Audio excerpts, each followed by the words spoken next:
सोन्याने ज्यावेळेला 58,000 रुपयाची level cross केली त्यावेळेला आम्ही सोन्यावर एक बाय कॉल दिला होता. त्याच्यामध्ये सोन्यामध्ये का तेजी येईल त्याचे कारणं दिले होते. तोच प्रकार चांदीने ज्यावेळेला 78,000ची लेवल क्रॉस केली त्यावेळेला आम्ही चांदीमध्ये असाच बुलिश कॉल दिला होता.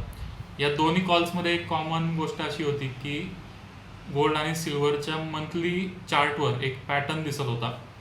तोच पॅटर्न आता प्लॅटिनममध्ये दिसतोय. तर जशी तेजी सोनं आणि चांदीमध्ये आली तशीच तेजी प्लॅटिनममध्ये येणार का? चला तर मग प्लॅटिनमचा चार्ट अनालाइज करूया. तुमच्या समोर जो चार्ट दिसतोय तो प्लॅटिनमचा मंथली चार्ट आहे. इथं ट्रेडिंग व्ह्यूला जर तुम्ही प्लॅटिनम टाईप केलं तर प्लॅटिनम $US पर आउन्स आणि TVCचा हा चार्ट आहे. डॉलर्समध्ये आहे. हा मंथली चार्ट आहे. याच्यात जर बघितलं तर एक महत्त्वाचा पॅटर्न आपल्याला पाहायला मिळतो आहे.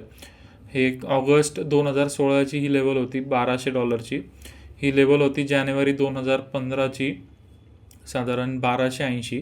आता हे जर आपण महत्त्वाचे रेजिस्टन्स जर कनेक्ट केले, हा 2015चा आणि हा 2021चा, तर त्याचा ब्रेकआउट किंवा त्या लेवलच्या जवळ ऑलमोस्ट प्लॅटिनम आलेलं आहे. आणि ज्या प्रकारे ते आलं आहे, ही जी कॅन्डल आहे की एका महिन्यातच जवळपास 1050 पासून 1276 म्हणजे 20% तेजी एका महिन्यातच झाली आहे.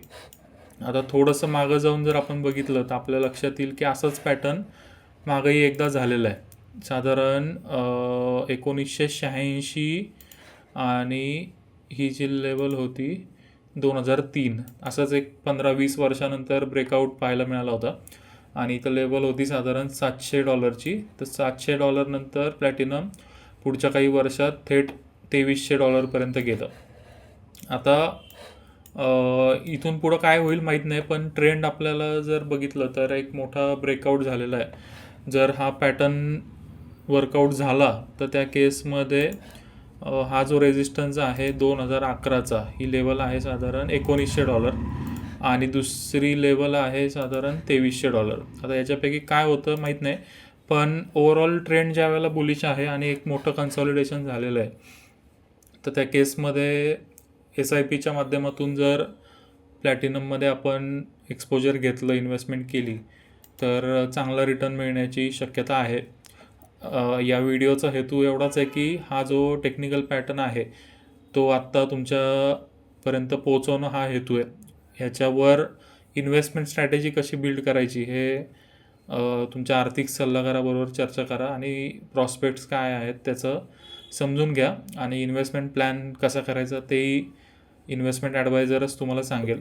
जर रिस्क रिवॉर्ड फेवरेबल आहे असं वाटतं आहे आणि तेवढी रिस्क तुम्ही घेऊ शकत असाल तर या प्लॅटिनमचा नक्की विचार करा.